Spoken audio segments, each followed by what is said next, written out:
Hello everyone, welcome to clinical knowledge and medicine. आज की video में हम बात करने वाले हैं अपने एनक्लेक्स के क्वेश्चंस की। आज का जो चैप्टर है वो है चैप्टर नंबर 25, जिसमें क्वेश्चंस हैं related to problems with labour and birth. First question, the nurse is performing an assessment on a client who has just been told that a pregnancy test is positive. Which assessment finding indicate that the client is at risk of preterm labor? Preterm labor का risk किसको ज़्यादा होगा? A client is 35-year-old primigravida. The client has a history of cardiac disease. Hemoglobin level 13.5 gram per dl. The client is 20-year-old primigravida with average weight and height. सबसे ज़्यादा risk जो देखने को मिलेगा वो होगा the client has a history of cardiac disease. अगर कोई एबनॉर्मल कंडीशन है, कोई डिजीज़ प्रेजेंट है, डेफिनेटली वो अल्टर करेगा नॉर्मल चीज़ों से। सबसे ज़्यादा रिस्क देखने को मिलेगा the client has a history of cardiac disease. Next question, the nurse is monitoring a client in the active stage of labour. The nurse document that the client is experiencing labour dystocia, मतलब abnormal labour, difficult labour. Dystocia का मतलब है difficulty. The nurse determine which risk factor in the client history places the client at a risk of the complication. Select all that apply. Age 45 years, yes, क्योंकि ज़्यादा age है। Body mass index of 28, BMI भी ज़्यादा है, obesity show कर रहा है।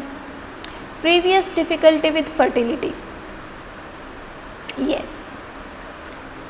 Administration of oxytocin for induction, नहीं, ऑक्सीटोसिन अकेला डिस्टोसिया के लिए रिस्पॉन्सिबल नहीं होता है।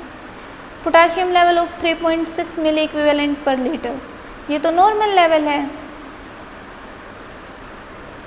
कौन से फैक्टर्स हैं जो अफेक्ट करेंगे? First, second and third options, जिससे क्या पता चलेगा कि जो लेबर है वो डिस्टोसिया है।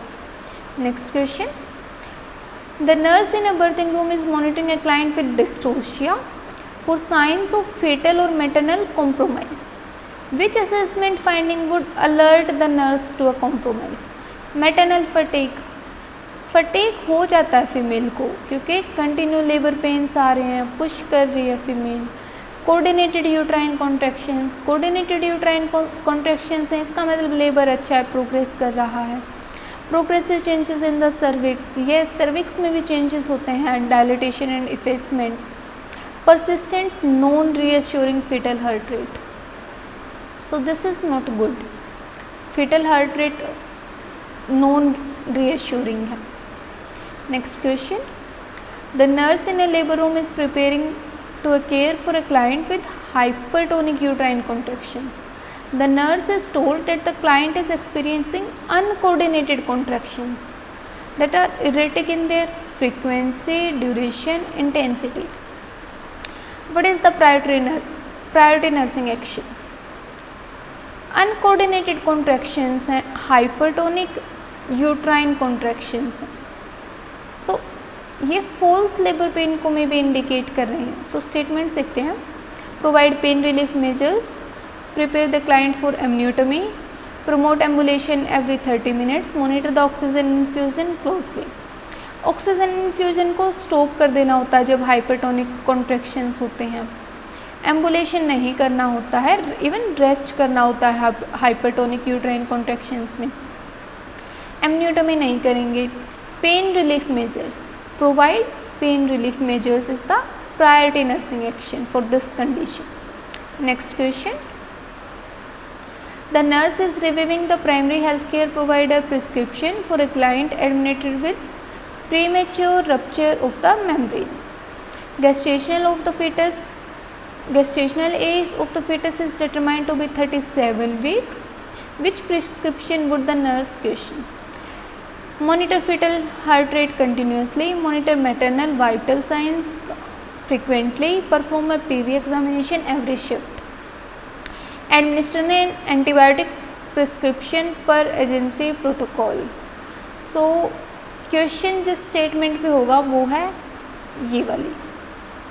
हर शिफ्ट में पीवी नहीं करना होता है। प्रीमेच्योर रप्चर ऑफ मेम्ब्रेन्स हुआ तो इन्फेक्शन के चांसेस हो सकते हैं, इसलिए एंटीबायोटिक देंगे। मदर के वाइटल साइंस को मॉनिटर करेंगे। जो फिटस की हार्ट रेट है उसको भी कंटिन्यूसली मॉनिटर करेंगे। तो किस स्टेटमेंट पे क्वेश्चन होगा? Perform a vaginal examination every shift. एक और पॉइंट मुझे याद आया, गेस्टेशनल एज एक होता है और एक होता है फीटल एज। क्या ये दोनों चीज़ें सेम है या अलग है? और अलग है तो इन दोनों में डिफरेंस क्या है? गेस्टेशनल एज काउंट की जाती है first day of LMP, last menstrual period. ये क्या है? Gestational age. फिर फीटल एज क्या है? फीटल एज काउंट की जाती है डे ऑफ फर्टिलाइजेशन से। और डे ऑफ फर्टिलाइजेशन नॉर्मल एक मेंस्ट्रुअल साइकिल में कौन सा होता है? 14th day. So fetal age और गेस्टेशनल एज में कितने वीक का डिफरेंस आ जाता है? 2 वीक्स का। Additional information. Next question, the client has created a plan of care for a client experiencing dystocia, includes several nursing actions in the plan of care. What is the priority nursing action? Providing comfort measure, monitoring fetal heart rate, changing the client position frequently, keeping the significant other informed of the progress of the labor. So most appropriate is monitoring the fetal heart rate. Next question, fetal distress is occurring with a laboring client. As the nurse prepare the client for a cesarean birth, what is the most important nursing action? fetal distress हो रहा है तो most important क्या रहेगा? Administer oxygen 8 to 10 liter per minute via face mask. This one is the most appropriate. High Fowler position नहीं देते हैं। Insulin इसके ऑक्सीटोसिन की ड्रिप को हम स्टॉप कर देते हैं और IV फ्लूइड्स तो हम सिजेरियन अगर दे रहे हैं तो कंटिन्यू देते हैं सो दैट जो मैटरनल ब्लड वॉल्यूम है वो प्रॉपर हो सके। Next question, the nurse in a labour room is performing a vaginal assessment on a pregnant client in labour. The nurse note the presence of the umbilical cord protruding from the vagina. What is the first nursing action? Gently push the cord into vagina. नहीं, अगर code बाहर आ गया तो उसको वापस अंदर push नहीं करना. Place the client in Trendelenburg position. Yes. कौन सी पोजीशन होती है ये? जिसमें जो फीट है वो अबो लेवल पे होता है और head below. Find the closest telephone and page the primary health care. Call the delivery room to notify the staff that the client will be transported immediately. But the most priority is this one, place the client in Trendelenburg positions. So इस video में इतने ही questions. Next video में हम बात करेंगे some other questions की. तब तक देखते रहिए चैनल पे और फर्दर वीडियोस दिए गए हैं related to OBG nursing. Topics के वीडियो भी बनाए गए हैं जो कि आप प्लेलिस्ट में जाके देख सकते हैं. For more keep watching clinical knowledge and medicine. Share and subscribe our channel. Thank you.